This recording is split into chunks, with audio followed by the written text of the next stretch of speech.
नमो नारायण। जय गौ माता, वंदे मातरम, मां भारती को प्रणाम और हृदय से ओम शम शनिश्चराय नमः। प्रिय दर्शकों, मित्रों और साथियों, यदि सपने सच नहीं हो ना, सपने सच नहीं हो रहे हो तो तरीका बदलो, सिद्धांत नहीं। तरीका बदलो। यदि आपके सपने सच नहीं हो रहे हो तो आप अपना तरीका बदलो, सिद्धांत नहीं। क्योंकि पेड़ हमेशा पत्तियां बदलता है, जड़ें नहीं। कर्मों पर विश्वास रखो ना। कर्मों पर विश्वास और ईश्वर में आस्था, कितना भी मुश्किल वक्त क्यों नहीं हो, रास्ता जरूर मिलता है। और एक बात और कहना चाहता हूं, पंछी है ना, पंछी अपने पांव के कारण जाल में फंसता है और मनुष्य अपनी जुबान के कारण। ये लाली बाई को ने थोड़ा सा शांत भी रखा करो, सुखी रहोगे। ओम नमो नारायण। बात सिंह राशि की है और सिंह राशि वालों, वक्री बृहस्पति का मकर राशि में प्रवेश क्या फल देगा आपको, इस विषय को लेकर आपके सामने ज्यादा देर नहीं रहूंगा, थोड़ी देर रहूंगा और कोशिश करूंगा कि कुछ अच्छी बातें आपको बताऊं। थोड़ा सा मुस्कुराइए ना। 14 सितंबर 2021 बृहस्पति देव दोपहर 2:21 पर वक्री अवस्था में मकर राशि में प्रवेश कर रहे हो। मकर राशि में स्वराशि शनिदेव पहले ही गोचर कर रहे, तो शनिदेव और बृहस्पति देव का यह मिलन नीच भंग राजयोग कहलाता है। नीच भंग राजयोग में बृहस्पति और शनिदेव सिंह राशि को प्रभावित करेंगे। क्या प्रभाव रहेगा?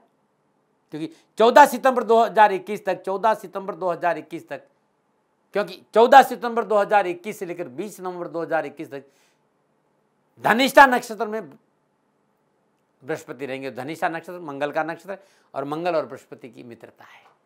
सिंह राशि वालों के लिए बृहस्पति देव और शनिदेव छठे भाव से गोचर करेंगे। मित्रों और साथियों, मेरी बात पर थोड़ा सा ध्यान दीजिएगा। नीच भंग राजयोग में बृहस्पति देव है। यहां बृहस्पति देव पंचम और अष्टम भाव और शनिदेव छठे और सप्तम भाव के स्वामी है और ये युति संबंध है। यहां बृहस्पति देव की पंचम पूर्णदर्शी दसम भाव पर, सप्तम पूर्णदर्शी द्वादश भाव पर, नवम पूर्णदर्शी धन भाव पर है। और दोनों ग्रहों की एक साथ सप्तम पूर्णदर्शी 12वें घर पर है और द्वादश भाव विदेश यात्राओं का भाव है और हानि का भाव भी है। 11 अक्टूबर को शनि मार्गी होंगे और 18 अक्टूबर बृहस्पति मार्गी होंगे। 17 अक्टूबर से 15 नवंबर के बीच सूर्य तुला राशि में और सूर्य और शनि का दृष्टि संबंध। 22 अक्टूबर को मंगल तुला राशि में, शनि और मंगल का दृष्टि संबंध। बुध तुला राशि में तीसरे भाव में 22 सितंबर को प्रवेश करेंगे। 2 अक्टूबर को वक्री अवस्था में कन्या राशि दूसरे भाव। 22 सितंबर से लेकर 18 अक्टूबर तक बुध कन्या राशि दूसरे भाव में वक्री अवस्था में भ्रमण करेंगे। 22 सितंबर से लेकर 1 नवंबर तक बृहस्पति देव पर नवम पूर्णदर्शी रहेगी, बृहस्पति देव की बुध के ऊपर, जो दूसरे भाव में विराजमान है। 18 अक्टूबर को बुध मार्गी होंगे और 2 नवंबर को बुध तुला राशि तीसरे भाव में प्रवेश कर जाएंगे। 2 नवंबर से 20 नवंबर के बीच में बुध का और शनि का दृष्टि संबंध रहेगा।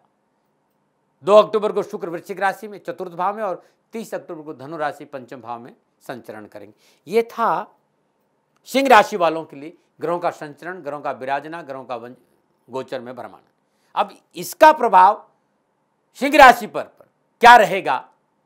वक्री बृहस्पति का जो ये सब योगा योग है, युति संबंध है, इन 67 दिनों के लिए क्या प्रभाव रहेगा, इस विषय पर। और सबसे पहले मैं कामकाज की बात करूंगा, कैरियर की बात करूंगा और कारोबार की बात करूंगा और धन की बात करूंगा।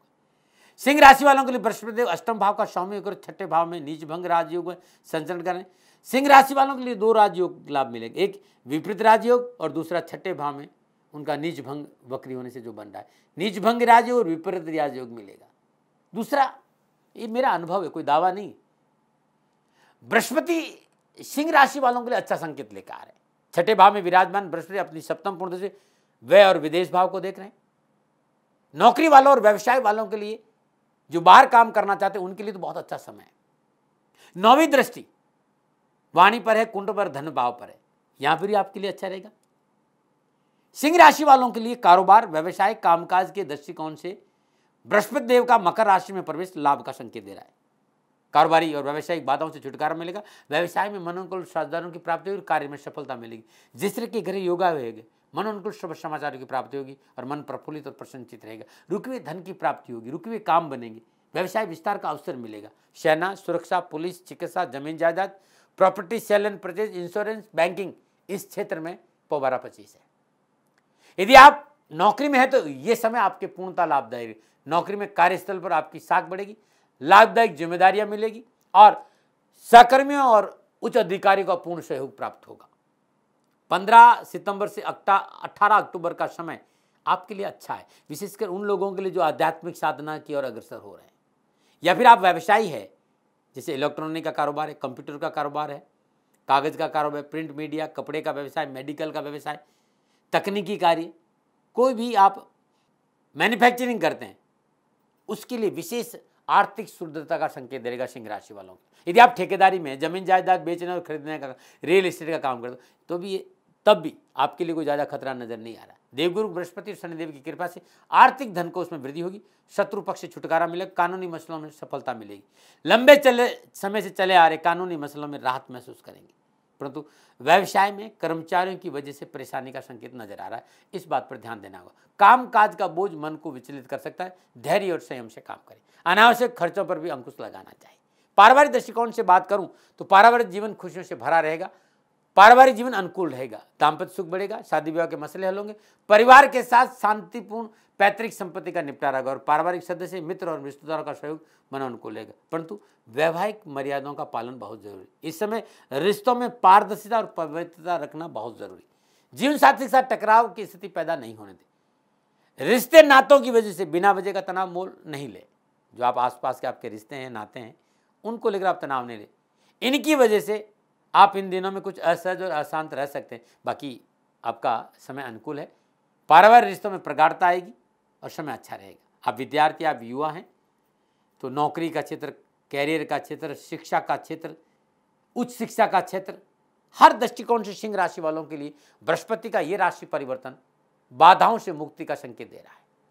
आप युवा और शादी विवाह का मसला वो हल होगा, पढ़ाई में अच्छा रहेगा, धर्म कर्म में आस्था बढ़ेगी और नवीन कार्य में माता पिता का पूर्ण सहयोग और आशीर्वाद मिलेगा। विद्यार्थियों के लिए इस समय सफलता से भरा हुआ है। आप हिस्ट्री की, मतलब इतिहास की स्टडी कर रहे हैं, मैथमेटिक्स के क्षेत्र में, इंजीनियरिंग के क्षेत्र में और उच्च शिक्षा के क्षेत्र में प्रयास कर रहे हैं तो समय बड़ा अच्छा है। Economics, law, CA, CS, MBA, finance के क्षेत्र में विद्यार्थियों को सफलता के लिए थोड़ी सी मेहनत जरूर करेगी, लेकिन सफलता मिलेगी। प्राइमरी एजुकेशन में भी आपके लिए अच्छा रहेगा। स्वास्थ्य के दृष्टिकोण से बात करूं, सिंह राशि वालों के लिए lungs, liver, cholesterol, blood infection नहीं हो या हाई बीपी या लो बीपी पर ध्यान देना बहुत जरूरी है और चिकित्सा में लापरवाही नहीं करें। शारीरिक और मानसिक थकान से आपको बचना चाहिए। गोचर इस बात का संकेत, मांसपेशियों को दर्द को लेकर थोड़ा सावधान रहना पड़ेगा सिंह राशि वालों। बृहस्पति का यह राशि परिवर्तन अपच, डाइजेशन, पथरी संबंधी समस्याओं का संकेत भी कई बार देता है। वाहन सावधान चले, चोट की संभावना है, नशे आदि से दूर रहे। यदि आप सीनियर सिटीजन है तो यूरिनल प्रॉब्लम को लेकर तुरंत चिकित्सा में सहारा ले। यूरिनल कोई प्रॉब्लम है तो इसमें लापरवाही नहीं करें। यात्रा के दृष्टिकोण से आपका आसपास की यात्रा आपके लिए शुभ रहेगी। हाँ, कुछ विशेष बातें जिनको आप सुन लीजिए। 15 सितंबर से 18 अक्टूबर के बीच में आत्ममंथन, आत्मचिंतन की आपको आवश्यकता पड़ेगी। अनावश्यक भय, भ्रांति, भ्रम आपको घेरने का पूरा प्रयास करिएगा, आपको बचना चाहिए। नकारात्मक लोगों से दूरी बनाना बेहद जरूरी होगा। किसी भी नए कार्य को पूरा करने के लिए उसकी तैयारी जरूर कर लें अभी से। किसी भी तरह के वाद विवाद को अपने ऊपर हावी नहीं रखना चाहिए, वाद विवाद से अपने को दूर रखना चाहिए। क्या उपाय करें? आपकी राशि का अधिपति सूर्य है। हफ्ते में एक बार किसी जरूरतमंद निर्धन व्यक्ति को गेहूं का दान दीजिए। अच्छी सफलता के लिए उगते हुए सूर्य को जल अर्पित करिए और गुरुवार के दिन श्रद्धानुसार चने की दाल गाय को अपने हाथ से खिलाइए। सतनाजा पक्षियों को डालना आपके लिए बड़ा शुभ रहेगा और बृहस्पति के बीज मंत्र का जाप करना कल्याणकारी रहेगा। ओम नमः भगवती वासुदेवाय नमः, इस मंत्र का जाप करते हुए प्रातःकाल सूर्योदय के समय तुलसी मैया को जल अर्पित करना और शाम को घी का दीपक जलाना भी आपके लिए शुभ रहेगा। नमो नारायण। मुस्कुराइए थोड़ा सा, कहीं भूल हो गई तो क्षमा करिए। और पुनः मेरा निवेदन है कि ये आपका अपना चैनल है, मेरा कोई दावा नहीं, मैं किसी तरह का कोई तर्क और वितर्क नहीं करना चाहता हूँ। सेकंड ओपिनियन का अधिकार आपका था, आपका है और आप ही करेगा। किसी भी भूल के लिए क्षमा प्रार्थी हूँ। शनि भगवान आपकी रक्षा करे और आपका जीवन खुशियों से भरा रहे, प्रभु के श्री चरणों में मेरी प्रार्थना। ओम नमो नारायण। राजस्थान का हर व्यक्ति जानता है कि दाती महाराज गायों से बहुत प्यार करते हैं, बेटियों से बहुत प्यार करते हैं। हजारों सैकड़ों बेटियों के लिए, जीवन के लिए मैंने अपना संपूर्ण जीवन दिया है। और ये मेरा शौक था, मेरी राष्ट्र की धरोहर थी, और ये करना मेरा कर्तव्य और कर्म था। मैं आपको किसी वजह से नहीं सुना रहा हूं, बस खाली बता रहा हूं कि ये मेरा जीवन का लक्ष्य रहा है। मनुष्य हूं और मानव होने के नाते मेरा कर्तव्य है कि मैं अपनी राष्ट्र की सेवा करूं। मैं इस राष्ट्र का नागरिक हूं। 30 सालों से मैं बेटी बचाओ और गौ सेवा में अपना जीवन इस राष्ट्र के साथ लगाया है। वर्तमान परिस्थितियां आर्थिक दृष्टिकोण से मेरी अनुकूल नहीं है।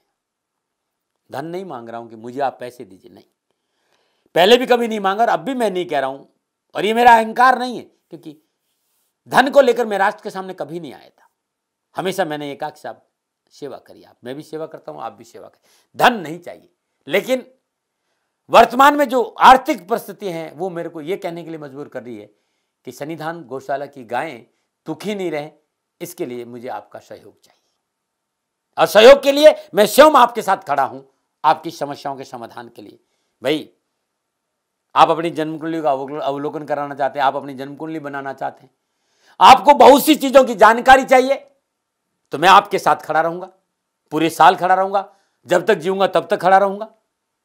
नंबर आ रहा है, इन नंबरों पर संपर्क करिए, आप मेरे से बात करिए, लेकिन इसकी एवज में गायों के लिए चारे की व्यवस्था कर लीजिए।